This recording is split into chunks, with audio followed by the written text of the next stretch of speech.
Now it's time for a couple of pro tips. First up, here's an easy alternative to concrete setting for a post. Yeah, this little bag will equal 100 pounds of concrete. All right, guys, today's pro tip, we're gonna get outside the box a little bit and talk about fixing a fence post, but without concrete. Now, there's a new product out, Sika PostFix. This stuff is pretty cool. This actually, tiny little bag, takes up what would be two 50-pound bags of concrete. So this goes a long ways. All we have to do is mix it up, pour it in there, and it's like spray foam and expand. So let's try it out. So the first thing you do is make sure you got something to cut the bag with, because we're gonna have about 15 seconds here to do this. So first, I'm gonna take this and burst the inner seal between the two, like that. And then I've got 15 seconds or so here to really kind of get this going. Now you can do it like this over an edge.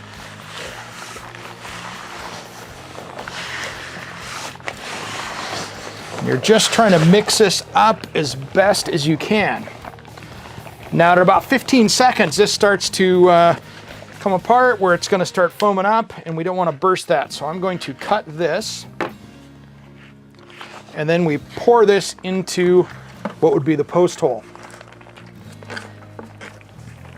And then this stuff expands out. Now you gotta have this bag warm, so on a cold day, this stuff doesn't work as well, but you can keep the bag warm inside and then take it out to use it. But now we wait. Let's let this thing foam up. It's amazing how fast this stuff works and how strong it is. It is great for anything outside of something structural. So I wouldn't hold up a patio with it, but for just doing other projects around, like a post, it's gonna work pretty well. Let's watch it.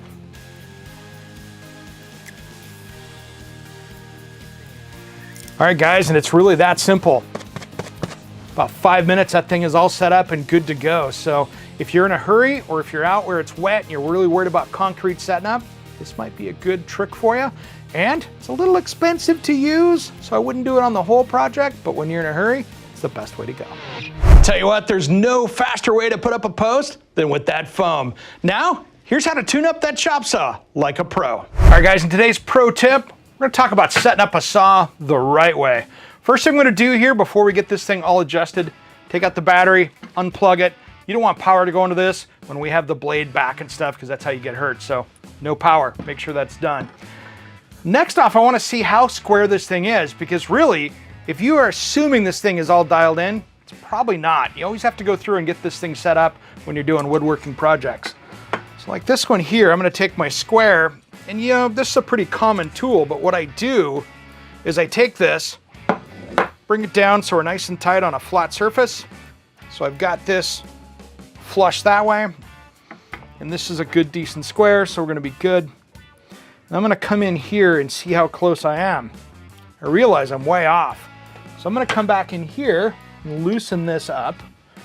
And then what I can do is I can come in here and get this adjusted where I want it to be. See how this will actually pivot.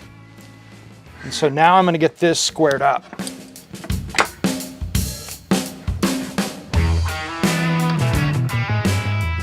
It's about 2.5, 3 degrees off, which is a lot when you're trying to make cuts. So I'm gonna take that now and lock that in the very back. Now some of the stuff you can do here too is just to see how square everything else is. So I'm gonna come in here with my blade and see how I am this way. So I'm gonna bring my blade down, I'm gonna hold my guard back so I can really get a good look. And at 90, that is really square to the fence right there, which is good. I can adjust it here, but that one's set up. And so really, this is something you should do anytime you're going out to use it. Take a couple minutes to really get this dialed in. You'll have more accurate cuts, which makes your job look better, and it's a better project overall. Take a few minutes, it'll save you time in the long run.